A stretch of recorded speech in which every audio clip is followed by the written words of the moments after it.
Est-ce que l'ethnie d'un acteur est si important pour son rôle?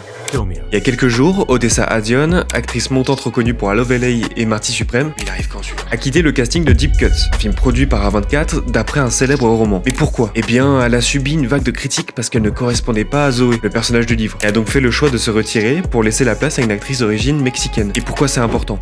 Abonne-toi. Déjà, bravo à elle. Peu d'acteurs font le choix de se retirer malgré leur sélection pour pouvoir mettre en avant une autre actrice issue d'une minorité. Surtout avec le contexte américain actuel. C'est un message fort qu'on doit souligner. C'est un sujet tendu, mais pas nouveau. Au début d'Hollywood, et même bien avant, le whitewashing était de mise. C'était le fait de prendre un acteur blanc pour jouer un personnage non blanc. Par exemple en utilisant des blackface, des yellowface et autres joyeusetés. On justifiait cette pratique par le fait que certains acteurs attiraient plus de spectateurs et d'autres raisons budgétaires pas toujours très claires. Mais de nos jours, la diversité est heureusement bien plus importante pour le public. Donc quand les rares occasions se présentent pour interpréter un personnage issu d'une minorité, on préfère un acteur issu de cette même minorité. Par exemple, selon le Hollywood Diversity Report 2025, seul 1% des têtes d'affiche de films anglophones populaires en 2024 étaient latino-américains, alors que cette population représente environ 20% aux États-Unis. Donc les latinos n'ont déjà pas beaucoup de portes d'entrée. Mais au-delà de ça, c'est pas si simple non plus. Il y a des rôles qui ne décrivent pas l'ethnie du personnage, mais le public en a une image très précise, que ce soit par des adaptations plus vieilles ou par l'image qui s'en font tout simplement. Et dans ces cas-là, quand le casting diffère de l'ethnie voulue par le public, cela fait de vives polémiques, criant à la diversité forcée. Récemment, on a eu par exemple La Petite Sirène avec l'actrice Halle Bailey, ou encore Severus Rogue avec Papa et Sidio. Oui, c'est toujours un sujet tendu, mais Odessa a fait un pas de géant en avant. Est-ce que tu penses qu'un rôle peut s'adapter à un acteur ou il faut absolument que celui-ci corresponde au rôle? Dis-le moi en commentaire et abonne-toi pour ton actu ciné chaque jour.